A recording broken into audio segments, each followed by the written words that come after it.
नमो बुद्धा। दोस्तों उपस्थित हूं आपके सामने एक नया वीडियो लेकर के।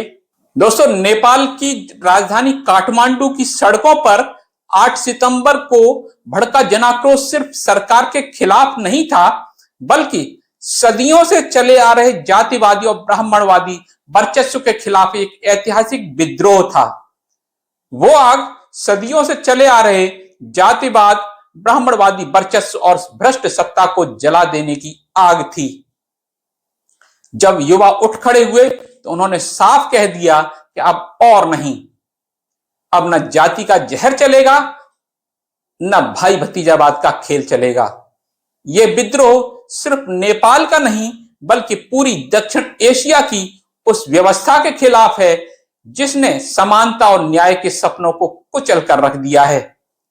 आज हम बात करेंगे नेपाल की इन क्रांति की जड़ों की, जातिवाद और सामाजिक असमानता के उस छिपे हुए पहलू की जिसे अक्सर नजरअंदाज किया जाता है।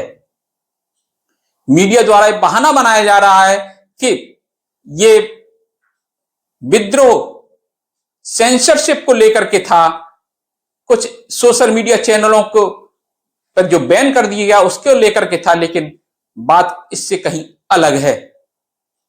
नेपाल की राजधानी काठमांडू की सुलगती सड़कों पर 8 सितंबर में एक जनाक्रोश ने न केवल सरकारी इमारतों को आग के हवाले किया, बल्कि एक प्रधानमंत्री को सत्ता से बेदखल भी कर दिया।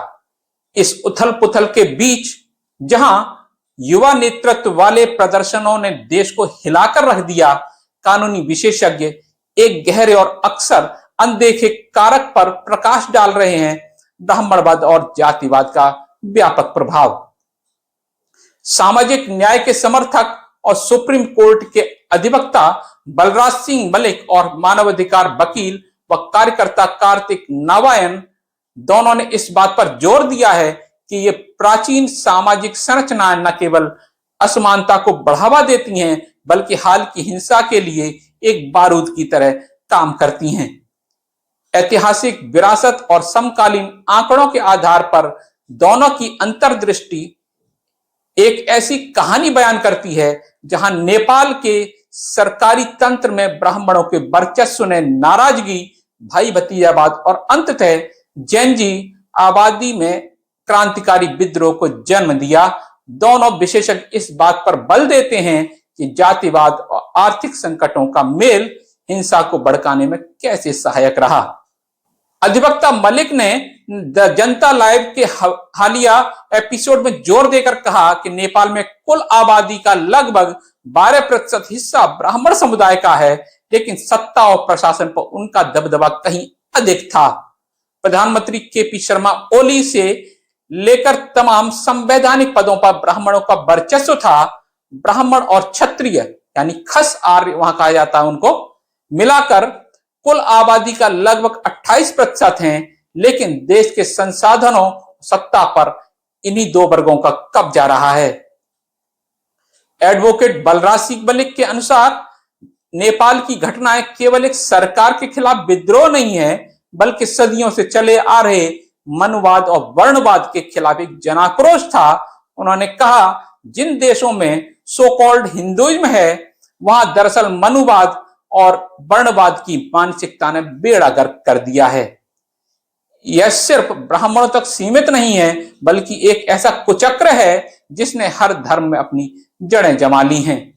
मलिक ने आगे कहा कि इस व्यवस्था को बनाए रखने के लिए एक अवैज्ञानिक और अथार्थिक नैरेटिव का सहारा लिया जाता है, जो लोगों को यह विश्वास दिलाता है कि उनकी स्थिति पुराने कर्मों का फल है, ताकि वे दमन को चुपचाप सहन करते रहें।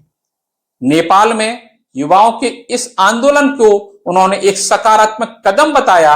उनका मानना है कि युवा पीढ़ी आदर्शवादी होती है और जाति, धर्म और भाषा के बंधन को तोड़कर पूरी दुनिया के साथ तालमेल से रहना चाहती है।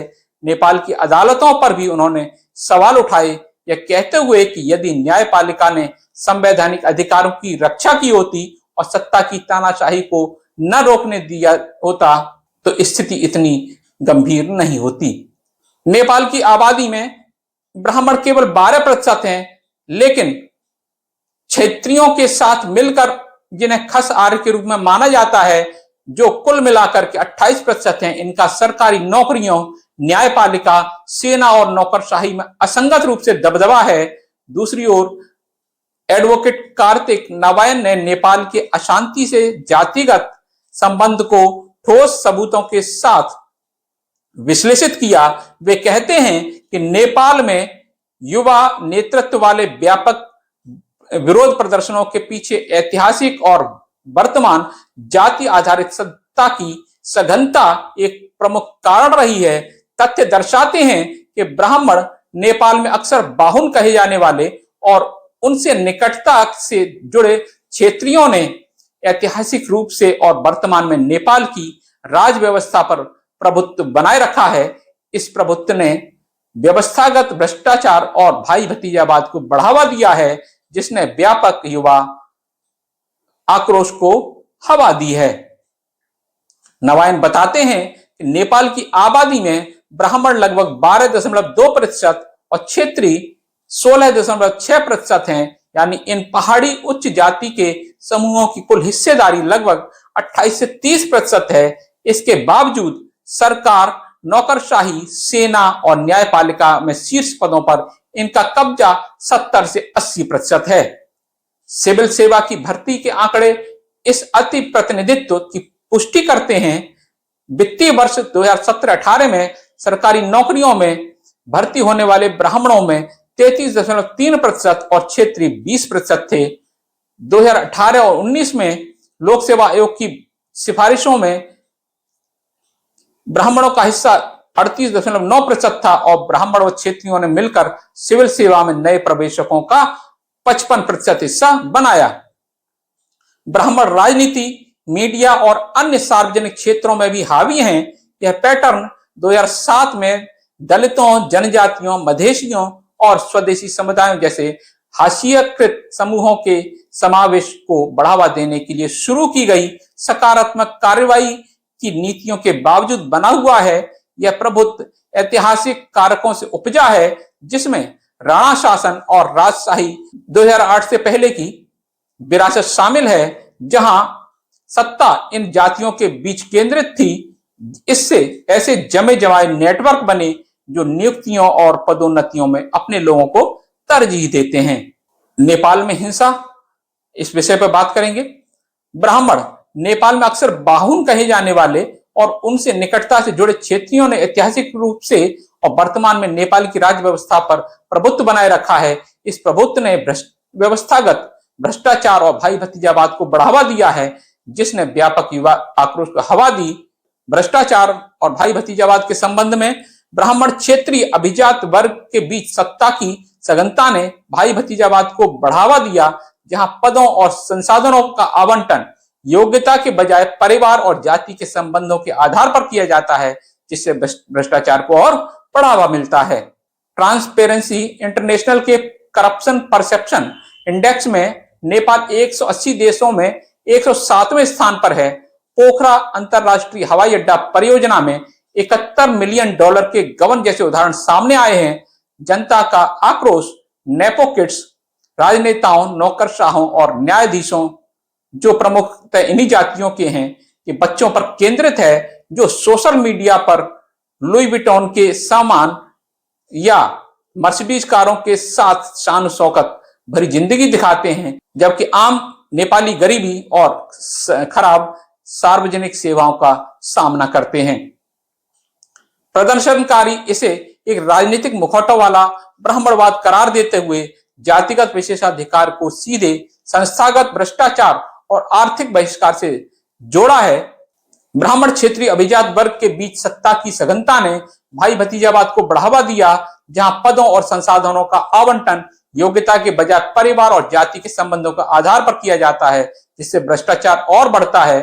कार्तिक नवायन के मुताबिक इस व्यवस्थागत असमानता ने नेपाल के युवाओं को, जो लगभग 20% बेरोजगारी का सामना कर रहे हैं और घर पर सीमित अवसरों के कारण विदेशी रोजगार और रेजिमेंट में जो सकल घरेलू उत्पाद का 1/3 है उस पर निर्भर हैं, में गहरी निराशा पैदा की है।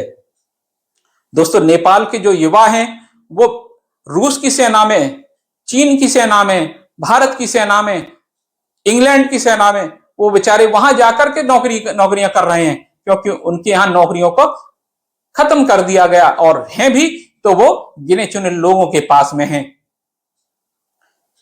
वो रूस से भी लड़ रहे हैं, वो यूक्रेन से भी लड़ रहे हैं, यानी दोनों सेनाओं में हैं, वहां पे आमने सामने भी लड़ रहे हैं।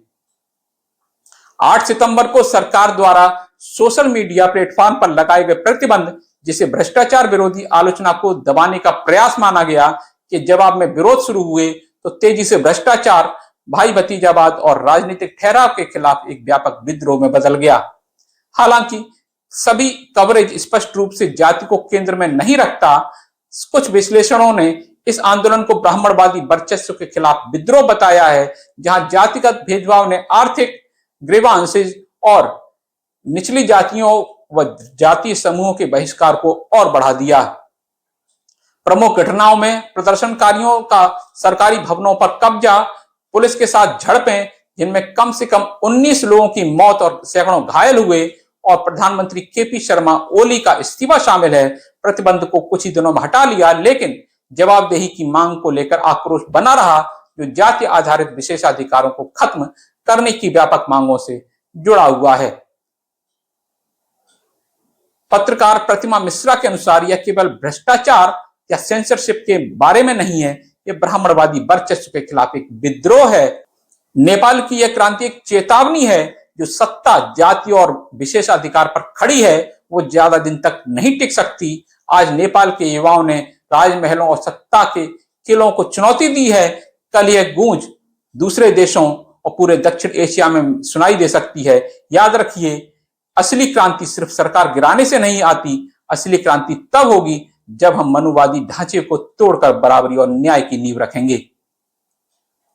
दोस्तों, भारत का जो बहुजन तबका है वो संविधान को मानने वाला है, वो अंबेडकर को मानने वाला है, वो इस तरह की हरकतों से, इस तरह की क्रांति से दूर रहता है, क्योंकि उसे संविधान पर भरोसा है।